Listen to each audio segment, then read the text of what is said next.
All right, we're live and good morning. We are here with South Bend Hawkeye and myself. We got some breaking news overnight.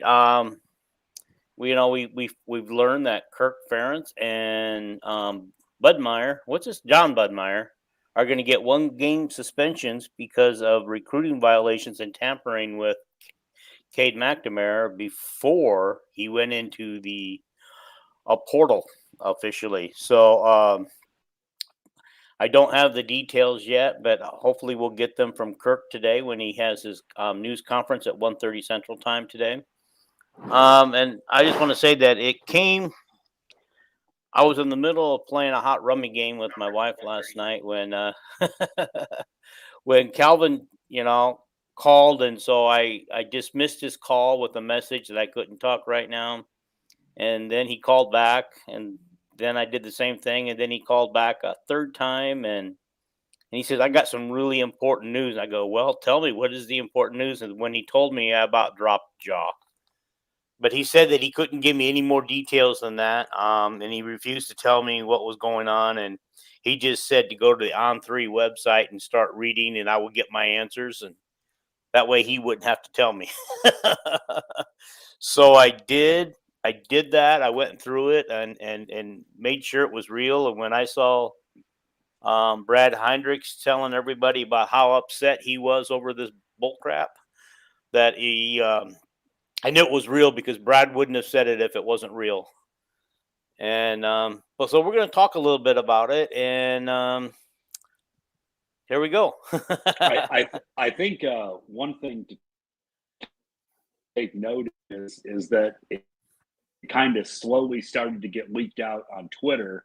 And by about 11 o'clock Eastern time, it was gang ho. I mean, every major media sports publication notification had it out.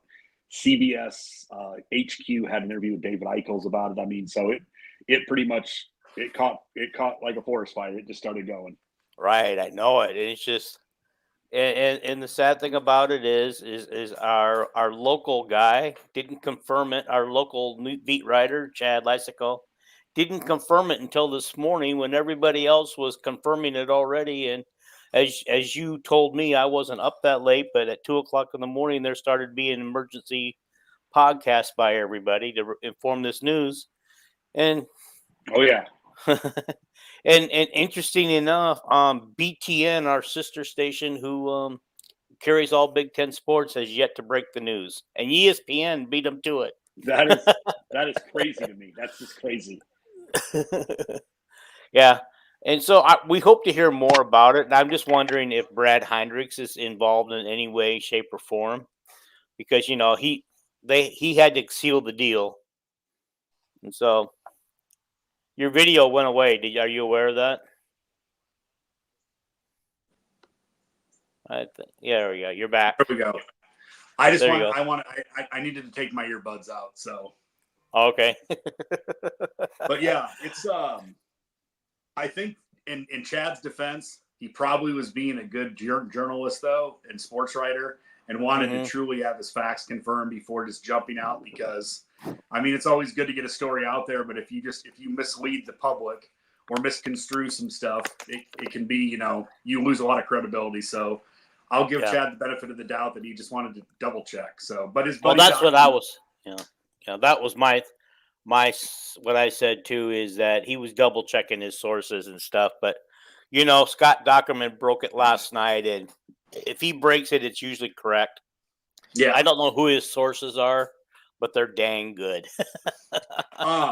So I think the thing that I kind of want to jump to, going away from the Ferentz part, is do we think there's going to be any recourse for the golden goose of Iowa football right now, John Budmayr, the guy that gets promotions without experience? I mean, 2 job promotions, and now that he's in the crosshairs with Kirk on this, is there going to be any repercussions really for him that extend past this? Well, honestly, my theory is if whatever you do to Budmayr, you have to do to Kirk. You would think that would be the fair way to go, but sometimes it seems like old KF kind of squeezes his way out of things. But we'll see. Yeah. We'll see how it plays out. Yeah. My question is Kirk taking the fall because he's the head coach, or did he okay this pre-portal contact, And that's the questions I'd like to have answered, and I hope the reporters that are at the news conference will ask those questions. So You know, has it been determined yet though, Dean? Is it self-reported or did this get, I mean, clearly this got leaked. I mean, like mhm. it was almost purposely leaked. But is Kirk self-reporting himself, or is this something where the NCAA jumped in and was like, I'm sorry, you're getting suspended, buddy? No, the only the there's what I've read so far. Let me see if I can pull that back up. Is that it was self-reported, but they haven't been able to determine if that is it Iowa doing the suspension or is it NCAA. Okay.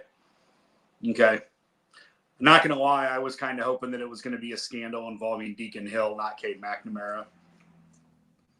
Yeah, that's what it says. And then they said Beth Getz declined comment. So the only thing we can know for sure is that him and Budmayr are taking the 1 game suspension. Seth Wallace will coach the game, which is no surprise if you go by his title. That he would have been the Yep. logical one to step in and do it. Although True. I heard somebody else say they would like to have seen LeVar Woods do it. Right here. This guy. Yeah. I think now hear this one. How giddy would you be to have a dual head coach of Woods and Lester and then a Phil Parker defense? I mean, that almost gets me kind of excited to see what that can turn out to be. But I think Seth Wallace will probably do good. I think there'll be a lot of conflicts of, is he going to do it his way or is he going to do it the Kirk Ferentz Iowa way? Yeah. Are we going to put some points on the board, or are we just going to put enough points to get a win, but we don't really want to do anything more after that? Right. Well, I think overall. Okay, here's a trivia question, and you and I both know the answer to this one. Do you remember the last time Kirk Ferentz wasn't on the sidelines? Well, you can tell Jahan Kalagia or whatever. Yes, I think all of us saw Tom Kakert's report. 1998. Yep. But what we don't know what the circumstances why he missed that. Do you know why he missed that? No, I don't. So that Jay would be Henning. Yeah, can he enlighten us on that? Why did he get? Why was he not on the sidelines? Yeah, I would assume it had to have been, God forbid, but I assume it would have had to have been a death in the family. I mean, or maybe was there a birth of a grandchild? Possibly, maybe that. I don't know. Yeah, he doesn't know. He doesn't know. Okay. That's fine because we don't know either. Because I was originally that was like almost pre-internet time, and I was living in California, or the internet was in its in infancies. But he did say it was family related. Okay. Okay, so yeah, that could be. Yeah, but it's funny because he never missed a game when his father died, and he coached. Right after his father died, he immediately coached Iowa to a 6-4 win over Penn State before he took any time off, and then he was back for the next game. And that was if you recall, after that game, that was obviously, it was a very emotional win for him and the team. Yeah. Yeah. So yeah, I remember that game well. I had to listen to it on the radio, but I remember it well because I was working. Well, I think not only the fact that it was his father, but I think when you also combo that it was Penn State, which I would assume that the Ferentzes growing up, a majority of them, I would assume they probably rooted for Penn State, So I think that probably made it that much more of a sentimental thing for him back then. Right. But Right. So, on that same note, I did notice though that while Joe Paterno was at Penn State, it seemed that both Hayden Fry and Kirk owned him. Did Hayden see? I can't remember. But see, Hayden was playing Penn State before Penn State was a Big Ten team. Okay. And I remember we beat them a few times while Hayden was coach. Yeah. And I know Kirk actually I think Kirk owned Penn State until their current coach Franklin took over. I think he only I think he only had, is it 2 wins against Franklin or is it only 1? I think it's 2 now. Okay. I think it's 2. I think we gotten 2 off of them. I could be wrong. The bad thing is that Franklin, when they beat us, they usually beat us pretty good. It's never when we beat them, it's by a slim margin, and when they beat us, it's like by a large margin. Yeah. So if we self-reported ourselves on this, does this mean I can take Harbaugh and Franklin off the table for returning Kirk in? No, I'd still put them at the forefront of how this all got going. Maybe I would think Harbaugh. I think Harbaugh would have been the leader on that one. Maybe that's Harbaugh trying to save a little face, like, well, hey, if you let me out of this, I'll give you a bigger story for you to go on. Yeah. Well, the sad thing is it took a couple of years to get Harbaugh, but basically, as I said last night, he just walked away with a slap on the wrist because he's not coming back to college football ever. Oh, he got given the Pete Carroll treatment at USC. I mean, they gave all these sanctions to USC, but Carroll's never going to come back. And you feel bad for the Michigan players because, like somebody said in last night's podcast, they're the ones that have to suffer to deal with the fallout from Harbaugh's poor mistakes and decision making. Yeah, but they got to suffer from it. But so far, Michigan hasn't been issued any sanctions. And their current head coach was involved too. He's been named in the investigation too. So, are they still investigating that part of it? They just They just wanted to get the sanctions on Harbaugh as quick as they could. Oh, it's coming. I have a feeling Michigan's going to have to forfeit some wins. I don't think they're going to have to forfeit the national championship, but I think they're going to have to forfeit some wins. Yeah. Okay. So maybe they don't have to forfeit any wins that season because they were already being punished by Harbaugh being suspended for half the season. So the other thing to keep in mind with that too, though, is that president at Michigan, he's said some pretty volatile things to the NCAA. I mean, he's in the crosshairs of the NCAA too. If you go back and kind of go through the timeline last year when this was all going down, he made some pretty snipey remarks to the NCAA. Mm-hmm. Okay. they'll get their pound of flesh. Yeah, well, that's what I'm wondering if this is what happened with Kirk, is that they're just kind of nitpicking at him a little bit because, let's face it, I bet we can name every single Power 4 school who has done the same thing. Like let's take for instance us losing Bostic a couple of days before the Kids Day scrimmage in the spring, and in interviews right before that, he was talking about how happy he was that he was the number 1 wide receiver and things were going to be built around him, and all of a sudden, a couple of days later, he's gone just like that, and he wasn't in the transfer portal. So does that tell you that maybe Texas A&M was doing a little what do you call it, tampering themselves? Well, I think oil money sometimes holds higher account to the NCAA than anything. I'm sure if Texas A&M was being investigated, I got a feeling there was some money that exchanged hands there to get that wiped under the rug. If you can pay a coach $72 million to walk away. Yeah. Well, this is what I'm saying is in this new day and age of transfer portal NIL, there seems to be no rules. Everybody seems to be running amok. But here we got our own coach, getting a 1-game suspension after we had to go through all the gambling allegations that actually, if these guys hadn't taken a plea deal would have had that wiped from their record, and they might have been able to play some football again. So not only that, but let's also go to the part of Kirk Ferentz really getting on the NCAA's butt about the suspension. That's what I'm saying. He never failed to stop talking about it all season. No. So, I know the NCAA is petty, especially since they basically have become kind of the stepchild anymore in college football. Nobody wants them around, but they're always there. But I don't know. This isn't exactly, it's not a huge thing, but it still is the NCAA is, if it is them behind it, maybe they're just sending a message like, hey, we still have a little bit of power. We can do some stuff. So who knows? Yeah. Well, I think that's what they're trying to do is flex their muscles, but only on certain people, you know? Yeah, Iowa does seem to be. You think Ryan Day will get investigated for any tampering that he might have done? I mean, last night you read off a long list of people who, I think that was you. Yeah, yeah, a long list of people that have transferred to Ohio State, and they were all from Power Four schools with highly rated stuff. I mean, they couldn't have all just jumped in the portal on their own, hoping to go to Ohio State.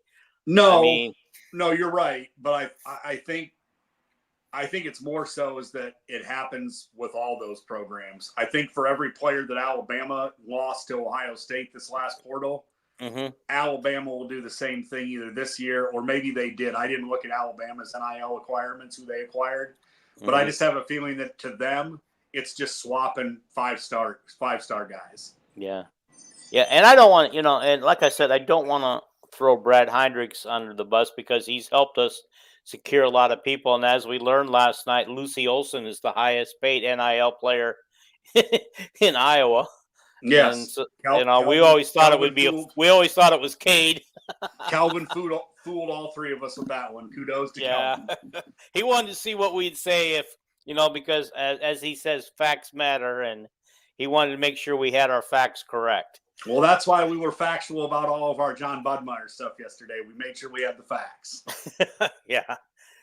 And by the way, we were accused of being racist on last night's show. We are not racist. None of us here. And for those of you watching, if I said something that did come off like that, by no means was that my intention.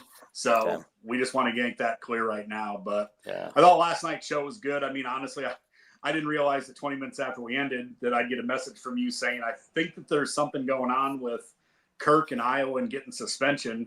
And like I said, from that point forward, it snowballed. Yeah. Boy, if we just stayed live last night on the air for just a little bit longer, Kelvin could have broke it to us in the messages last night. It was, I mean, it's obviously it's going to be, it's going to be the news of the day until something else happens in college football today. And then it'll become yesterday's news. But for right now, I mean, it is going to be big. First time Kirk's been away from the field for what we've just figured out, 26. Well, essentially 25 3/4 of a year. Yeah, because 1998 was his first year. First year. So, and then the fact of, I mean, we haven't even, really dove into how is Iowa going to go forward for this week and then next week building up for the game. Is Kirk going to be allowed to be on the sidelines during the practices still, which I would have to think he would be. Yeah. But if not, I think he can be with the team during the practice week, but I'm not sure. That's going to be good questions that they can ask the reporters today at the news conference. They can ask and I think get some answers too.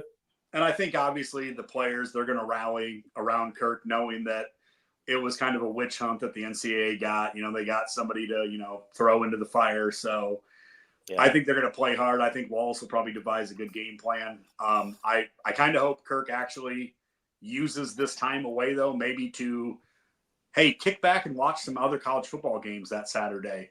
Like, see what else goes around the country. Like, look how football is evolving, So, yeah. Let's hope he uses his time wisely. But I'd be curious to see if he is allowed to be there all week, and I believe he is. So he'll probably implement the game plan and expect Seth to follow it. But it'll be up to Seth when to pull back the reins and, if we get rolling on this thing. But, Maybe Tim Lester will say, Seth, step back and let me do my job. Don't talk to me until we have have 100 put on them. Okay. All right. Well, this was fun. We probably should let people get back to work or get ready for work or wherever they're doing and get off here. We don't want to make this too long and boring for people. On Iowa and go Hawks. Go Hawks.